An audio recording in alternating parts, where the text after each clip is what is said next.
My teenage sister-in-law got pregnant, and somehow I was blamed. When I revealed that her sister's husband was the father, my in-laws turned on me, claiming I destroyed their family. When I married Liam 6 months ago, I believed I was stepping into a fairy tale. It wasn't the sweeping romance of a storybook marriage. Ours was arranged, something my parents believed in deeply. But I didn't mind. Liam seemed kind, respectful, and eager to build a life together. His family's reputation as well-respected, traditional, and tightly knit added to the appeal. Their sprawling house, a mix of old-world charm and modern luxury, felt like a symbol of stability. The house was always buzzing with activity. It wasn't just Liam's parents who lived there, but also his teenage sister Chloe, his older sister Amelia, and Amelia's husband Noah. Each of them had their place in the family dynamic, their roles as fixed as the antique furniture in the living room. Liam was the golden boy, the dependable son. Chloe was the baby of the family, still trying to find her footing. Amelia exuded poise, balancing her role as the eldest daughter with being Noah's picture-perfect wife. Noah, always charming, seemed to fit in effortlessly, a beloved son-in-law who knew how to please everyone. Moving into this full house, I thought I'd find warmth and belonging, but adjusting to my new life was harder than I expected. I had always been independent, accustomed to making decisions without consulting anyone. Here, even the smallest choices felt scrutinized. My mother-in-law was a stickler for tradition, often reminding me of the household's expectations. My father-in-law was polite but distant, rarely engaging in anything beyond surface pleasantries. I found an unlikely ally in Chloe. At 17, she was caught between being a child and an adult, chafing under the family's rigid rules. She'd often join me in the kitchen or the garden, sharing stories about school and her dreams of escaping to a college far away. "This place is suffocating," she'd say, rolling her eyes when her mother wasn't looking. I encouraged her to focus on her studies and reminded her that her dreams mattered. "You're smart and capable," I'd tell her. "You can carve out a life that's yours." She'd smile, a mix of hope and hesitation, and I'd feel a flicker of pride. I'd been in her shoes once, navigating family expectations while yearning for independence. If I could help her find her voice, maybe my place in this family would feel more meaningful. Looking back, that connection with Chloe might have been where things started to go wrong. My mother-in-law often scowled when she saw us laughing together or sharing whispered conversations. One afternoon, as I helped Chloe prepare a snack, she pulled me aside. "Chloe doesn't need these modern ideas of independence," she said, her tone clipped. "She needs to stay grounded and focused on what's expected of her." I laughed nervously, brushing off her words. "I'm just encouraging her to study hard and believe in herself," I said. But her expression didn't soften. "This family has its ways. Don't forget that," she warned before walking away. I didn't think much of it at the time, chalking it up to her protective nature.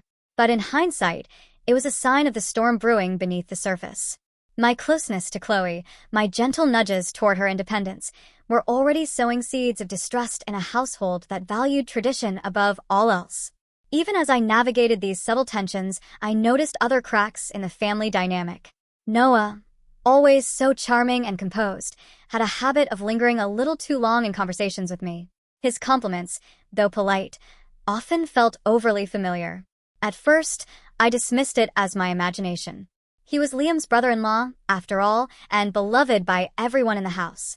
But there were moments, like the time he commented on my outfit while no one else was around, or the way his gaze lingered a second too long, that unsettled me. I pushed those feelings aside, not wanting to stir trouble in my new family.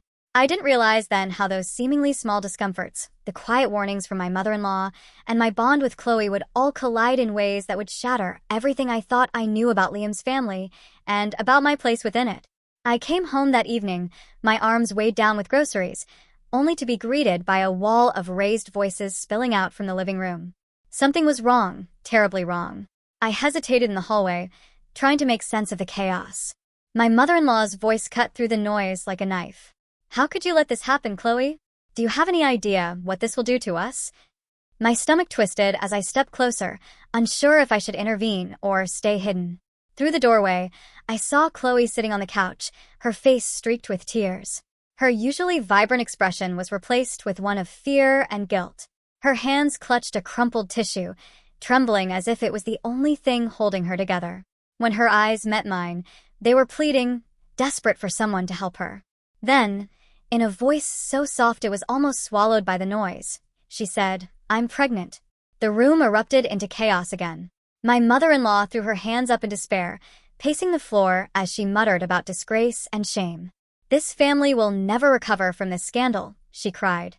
Chloe's father sat in his armchair, his head in his hands, while Amelia looked frozen, her eyes darting between Chloe and their mother. "Who is the father?" my mother-in-law demanded, her voice sharp and unrelenting. Chloe hesitated, her gaze dropping to the floor. "It's Alex," she finally said, her voice trembling. "A boy from school." The name seemed to satisfy no one. My mother-in-law scoffed. "Some boy from school? How could you be so careless? And what does he plan to do about this?"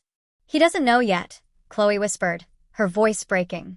I wanted to step in, to defend her somehow, but I felt paralyzed by the intensity of the room. Noah stood in the corner, arms crossed, his expression unreadable. Liam hovered near the doorway, silent and unsure, as he had been in so many other family confrontations. That night, after everyone had exhausted themselves with accusations and arguments, I found Chloe sitting on the back porch, staring out into the darkness. I sat down beside her, the silence between us heavy but comforting. "Are you okay?" I asked gently, though the answer was obvious. She shook her head, her eyes welling with fresh tears. "I didn't mean for this to happen," she said, her voice trembling. "I don't know what I'm going to do." "You're not alone," I said, placing a hand on her shoulder. "We'll figure this out." She turned to me, her face filled with doubt. "They think this is all my fault, that I've ruined everything. They're scared," I said, choosing my words carefully. "But that doesn't mean they're right. You're still part of this family, Chloe." She nodded but didn't look convinced. I stayed with her until the tears stopped, silently vowing to support her, even if the rest of the family refused. At the time, I thought the worst of the storm had passed. But Chloe's confession was only the beginning. The truth about her pregnancy would soon come to light, and it would unravel the family in ways none of us could have imagined.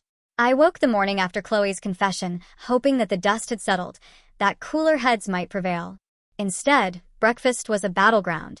My mother-in-law's sharp tone greeted me as I walked into the kitchen. "This is your fault," she said, her voice cutting through the room like glass. I froze, unsure I'd heard her correctly. "What are you talking about?" I asked, glancing around. Chloe wasn't in sight, but the rest of the family was seated, Liam silent, Amelia unreadable, and my father-in-law focused on his plate. Noah leaned against the counter, his usual smirk absent. "You've been filling her head with ideas about living freely, making her own choices," my mother-in-law continued, her finger pointing accusingly at me. "You encouraged her to rebel, and now look where it's gotten us." I stared at her, stunned. "I've done no such thing," I protested. "All I've ever done is support Chloe in her studies and listen to her when she needed someone to talk to." "Exactly," she snapped.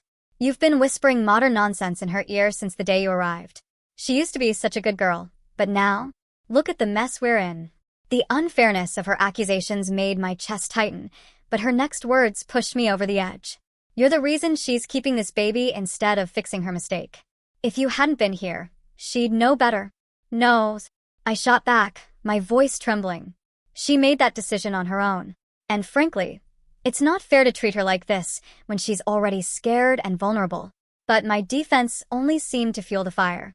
Amelia folded her arms, nodding slightly as if to agree with her mother. My father-in-law finally chimed in, his voice calm but cruel. "You should never have been brought into this family," he said. "We knew this marriage was a risk, and now it's clear we were right." Their words cut like knives, but the worst part was Liam's silence. He stood off to the side, his hands in his pockets, avoiding my gaze. "Liam," I called out, my voice breaking. "Are you really just going to let them talk to me like this?" He shifted uncomfortably, but said nothing. That silence hurt more than anything else in the room. I realized then that he wasn't going to defend me, not against his family, not ever. Tears blurred my vision as I turned and left the kitchen. Upstairs, I packed my belongings, my heart breaking with each item I folded into my suitcase. I had come into this marriage hoping to build a life with Liam, but his family had made it clear there was no place for me here. The next morning, I left the house. Liam stood in the doorway, watching but saying nothing. His silence was deafening, a final confirmation that I was truly alone.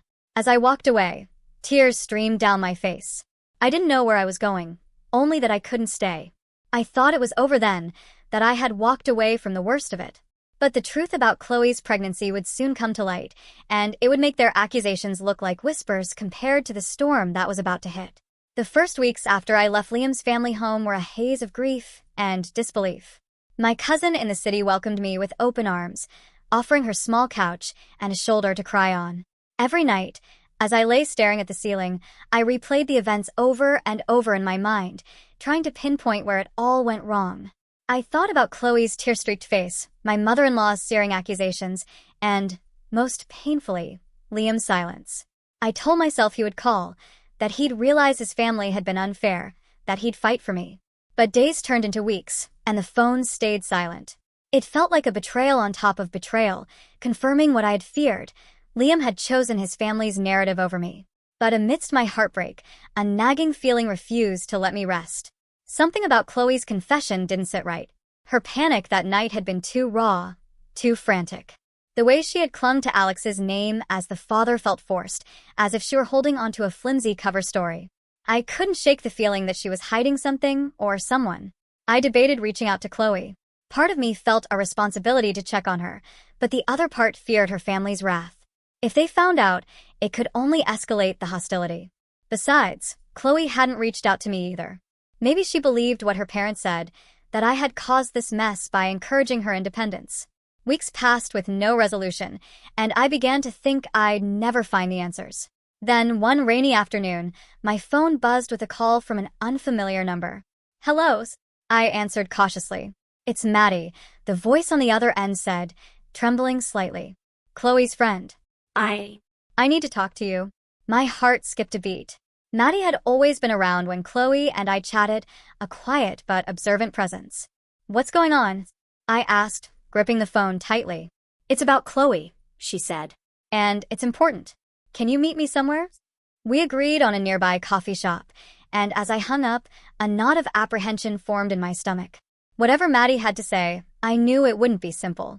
The coffee shop was dimly lit and mostly empty when Maddie arrived. She looked pale, her hands twisting nervously as she slid into the seat across from me. "I'm sorry to call you out of nowhere," she began, her voice barely above a whisper. "But Chloe needs help, and I didn't know who else to turn to." I leaned forward, my pulse quickening. "Help with what? What's going on?" Maddie glanced around as if afraid someone might overhear. Then she took a deep breath and said, "The baby, it's not Alex's." The air seemed to leave the room. I stared at her, my mind scrambling to keep up. "What are you saying?"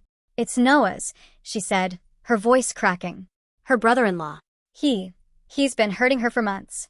She didn't know how to tell anyone, so she blamed Alex to keep it quiet. I felt like the floor had dropped out from under me. "Noah?" I whispered, disbelief coursing through me. "How is that even possible?" He's family." Maddie nodded, tears welling in her eyes.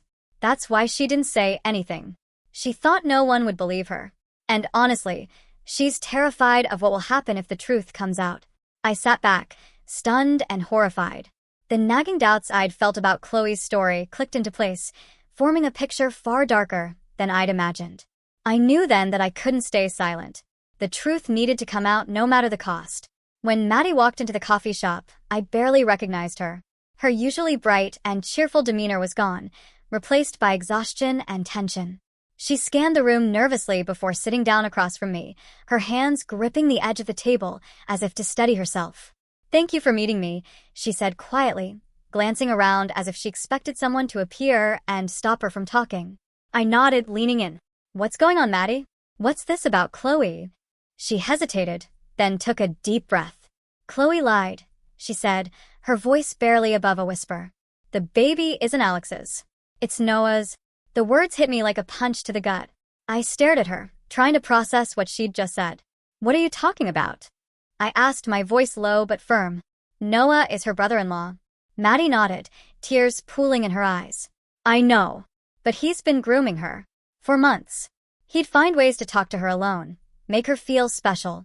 She was confused, scared, and didn't know how to say no. When she found out she was pregnant, he told her to blame Alex or he'd ruin her life.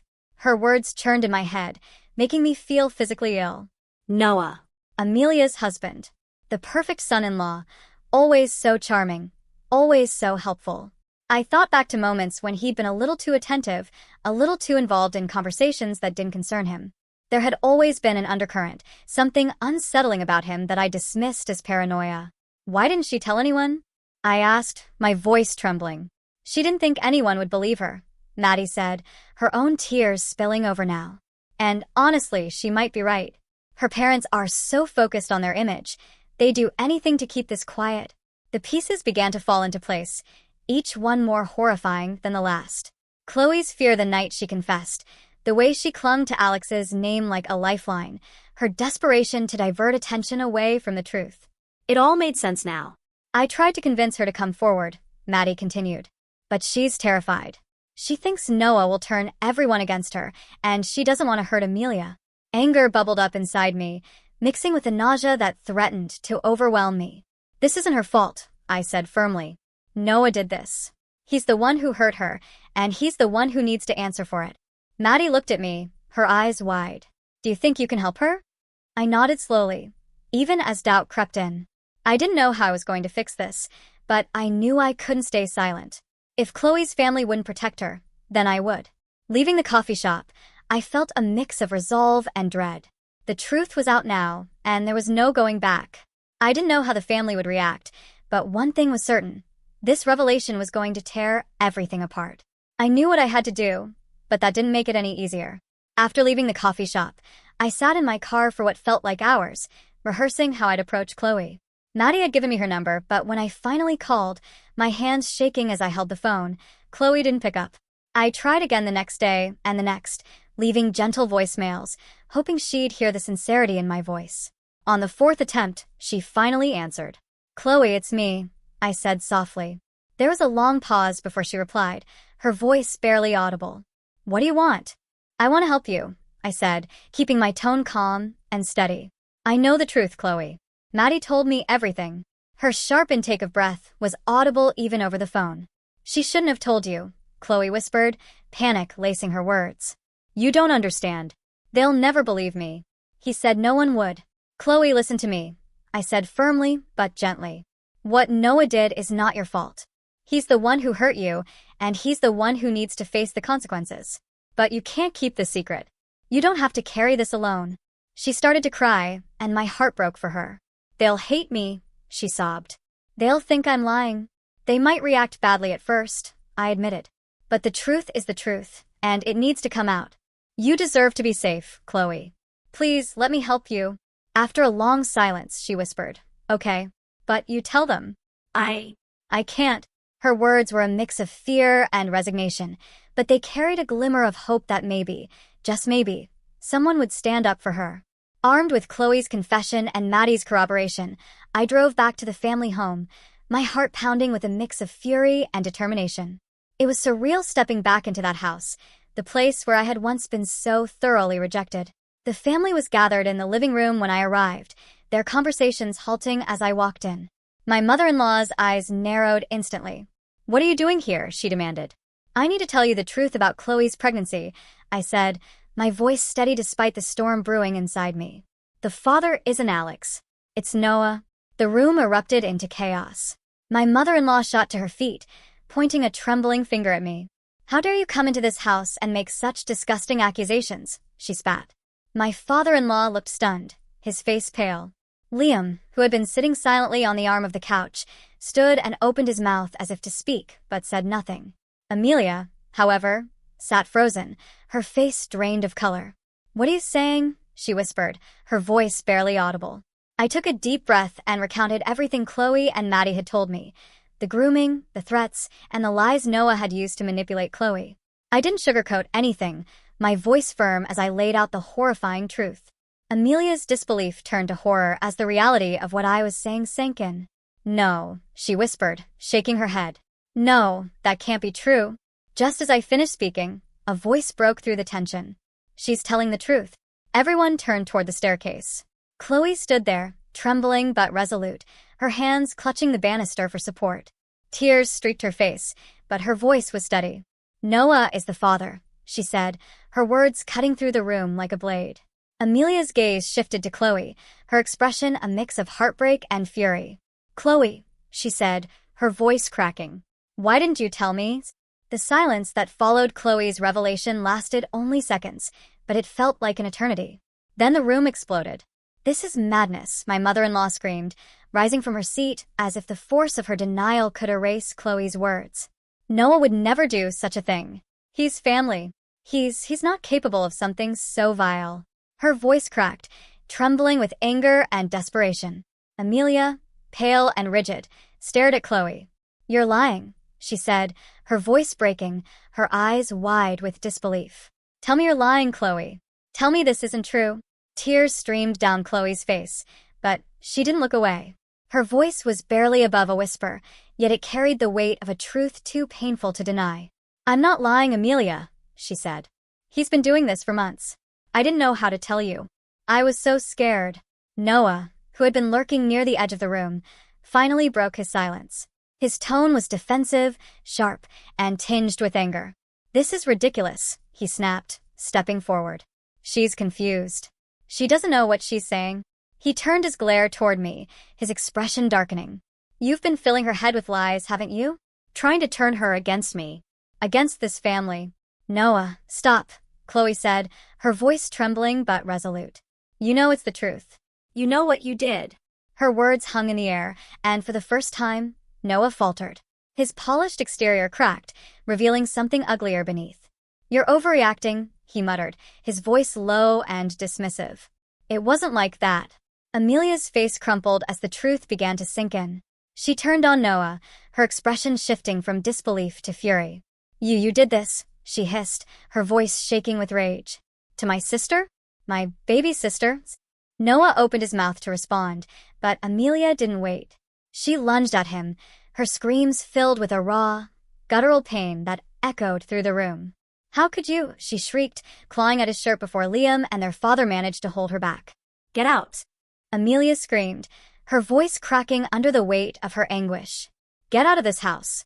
Noah, visibly shaken but trying to maintain some semblance of control, grabbed his keys and bolted for the door. The sound of it slamming shut behind him was deafening. Amelia collapsed onto the floor, sobbing uncontrollably. Her grief was a palpable thing, filling the space with its heaviness. Chloe stood frozen, guilt and fear etched on her face, as if she didn't know whether to comfort her sister or run from the room. Liam, who had been silent through much of the confrontation, finally spoke. What the hell just happened? He muttered, running a hand through his hair as if trying to process the destruction Noah had left behind. But no one answered him. The family's carefully constructed facade was shattered, and there was no putting it back together. As I stood there, watching the chaos unfold, I felt a strange mix of relief and sadness. The truth was finally out, but at an unimaginable cost.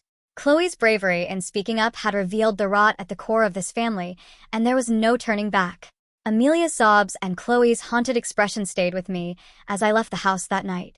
The fallout had only just begun, and I knew this family would never be the same. I was scared, Chloe replied, her voice trembling. He said no one would believe me.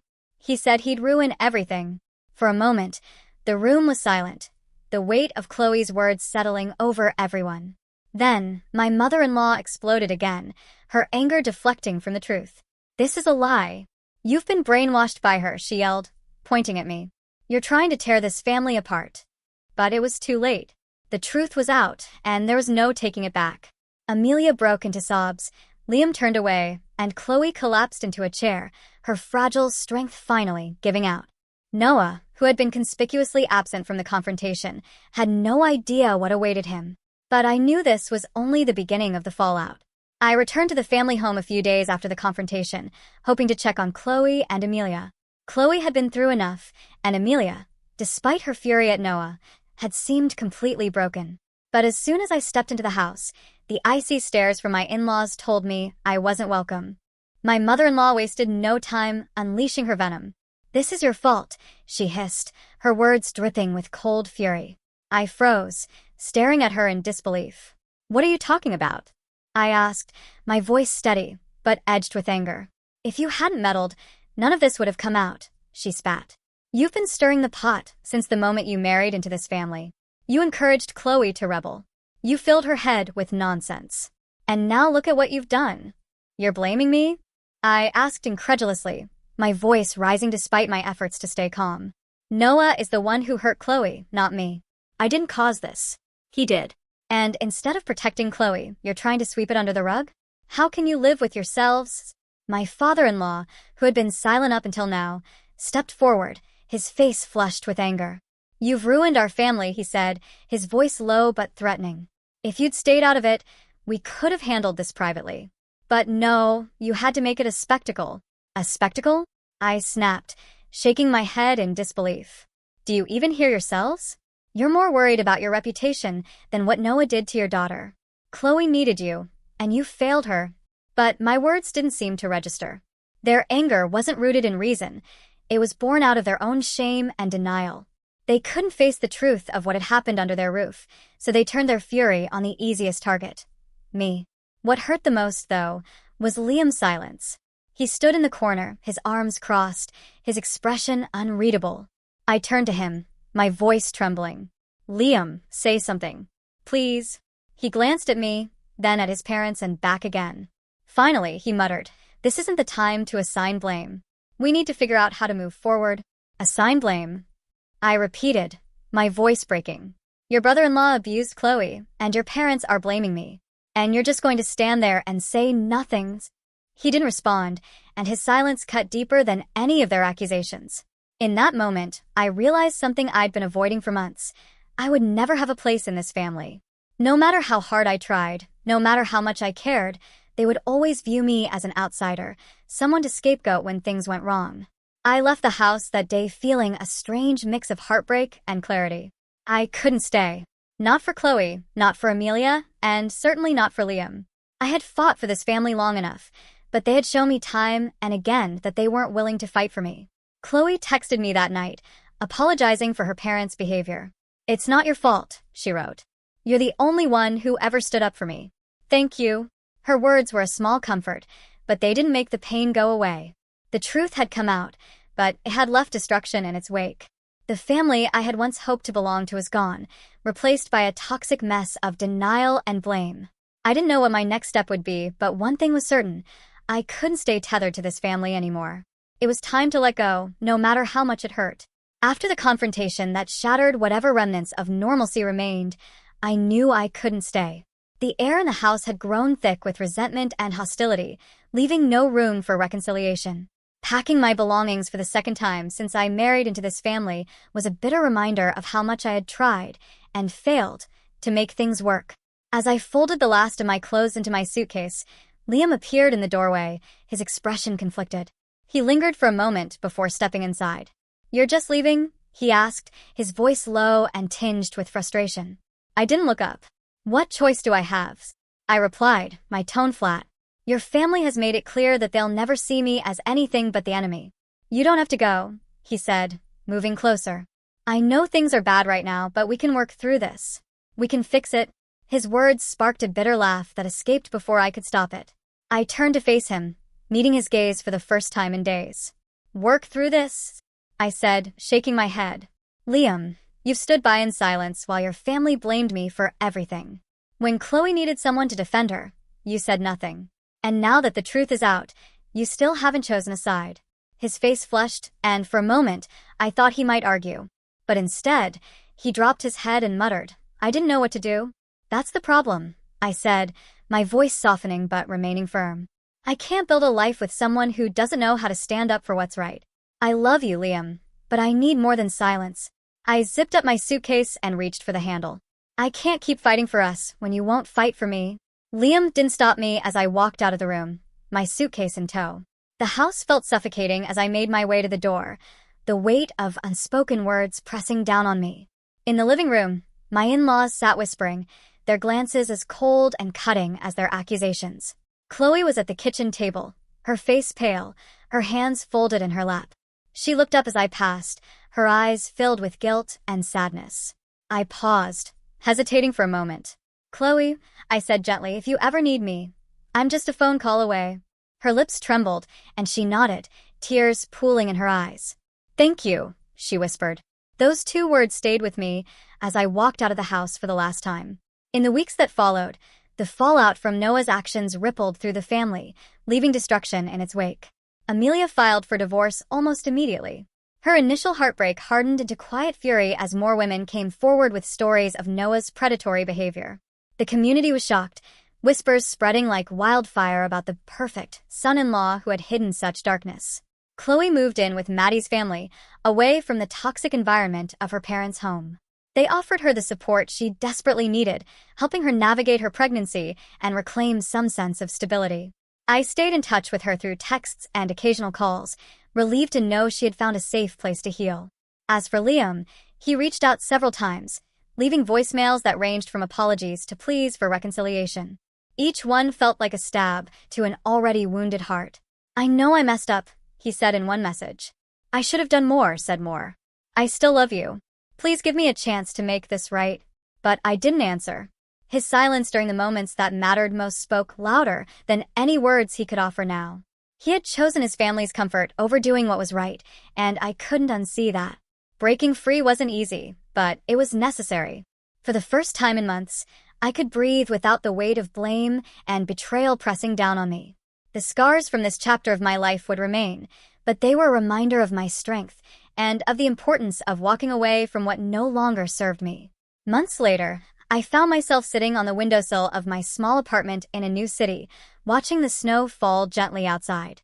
Life had settled into a quieter rhythm. My days were filled with work at a job I enjoyed, nights spent cooking simple meals, and weekends exploring the city. I'd made a few friends who didn't ask too many questions about my past, and for the first time in a long time, I felt like I was reclaiming a sense of peace. But on nights like this, when the world seemed hushed and still, the memories would creep back in. Chloe's tearful confession replayed in my mind, along with the chaos that followed, Noah's lies, Amelia's heartbreak, and my own painful decision to leave it all behind. I often wondered if I'd done enough, if there was more I could have said or done to make the fallout less devastating. Chloe had reached out to me a handful of times since I left. Her messages were tentative at first, filled with updates about her pregnancy and glimpses of cautious optimism about her future. "I think I'll be okay," she'd written in one text. "Maddie's family has been so kind. They're helping me figure everything out. Thank you for believing me when no one else did." Those words stayed with me. If nothing else, I had done something right. Chloe was safe, surrounded by people who cared for her, and she was slowly piecing her life back together. Knowing that brought me a small measure of comfort. Yet the scars left by Liam's family lingered. The bitterness of my in-laws' accusations, Liam's devastating silence, and Noah's monstrous actions had left wounds that hadn't fully healed. Sometimes, I found myself wondering if I would ever truly let go of the pain they had caused. One evening, as I was cooking dinner, my phone buzzed with a call from an unfamiliar number. I hesitated before answering, bracing myself for whoever was on the other end. "Hi, it's Liam." His voice was hesitant, unsure, but unmistakably familiar. I froze, unsure how to respond. The last time I had spoken to him was the day I left his family's home for good. "I just wanted to say I'm sorry," he continued after a long pause. "For everything. I should have done more," said Moore. "I don't expect you to forgive me, but I wanted you to know that I regret how I handled things." His words, though late, felt genuine. They were a small comfort, a tiny salve on the wounds his silence had left. "Thank you," I said after a moment, my voice calm but steady. "But I've moved on, Liam. I hope you're finding a way to do the same." There was another pause before he replied. "I hope so too. Take care." As I hung up, I felt a strange mix of relief and sadness. His apology didn't erase the past, but it gave me a sliver of closure, a confirmation that I had made the right decision to walk away. The future still felt uncertain, but for the first time, I wasn't afraid of that uncertainty.